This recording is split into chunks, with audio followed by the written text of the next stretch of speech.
High everyone, नमस्कार स्यु सबैजनालाई। हजुरहरू सबैजना आरामै हुनुहुन्छ होला भनेर आशा राखेकी छु। अनि हजुरहरू सबैजनालाई चाहिँ मेरो सानो भिडियोमा स्वागत छ। मैले चाहिँ अहिले यो जाली रुमाल र कम्पनीमा चाहिँ फुर्का लाउँदैछु। यो चाहिँ अलरेडी अगाडि नै बुनिराखेको थिएँ, जे होस् फुर्का हाल्ने धागो चाहिँ सकिराखेको थिएँ नि त, अनि त्यही भएर चाहिँ मैले यो फुर्का लगाइराखेको छु। अनि मैले चाहिँ यो जुन काम गरिराखेको भिडियो चाहिँ मैले प्रत्येक दिन पोस्ट गरिराखेको हुन्छु।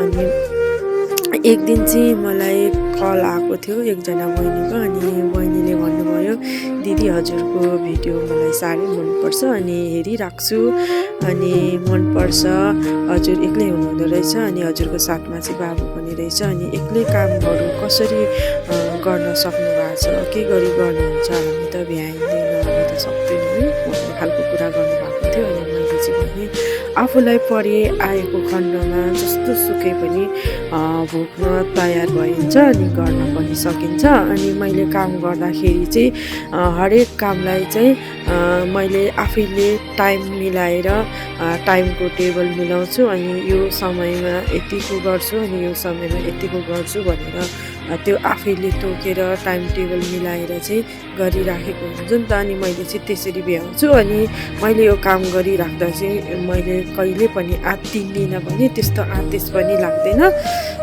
ठ्याक्क त्यो टाइममा मैले काम चाहिँ भ्याइराखेको हुन्छु, अनि यतिको समयमा चाहिँ मैले यो काम सक्छु है भनेर गरिराखेँ भनेदेखि चाहिँ सक्छु। अनि मलाई कति आमाहरूले मेसेन्जरमा चाहिँ म्यासेज पठाउनुहुन्छ, भोइस मेसेज, अनि धेरै आशीर्वाद दिनुहुन्छ, अनि दिदीहरूले कल गरेर म्यासेज गरेर आशीर्वाद दिनुहुन्छ। अनि कहाँदेखि हो, धेरै राम्रो लाग्छ, भिडियो हेरिराख्छु नानी, अझै राम्रो गर्दै जानु भनेर यस्तो खालको चाहिँ आमाहरूले आशीर्वाद दिनुहुन्छ। हजुरहरू सबैजनालाई चाहिँ धेरै धेरै धन्यवाद मेरो भिडियो हेरिदिएकोमा।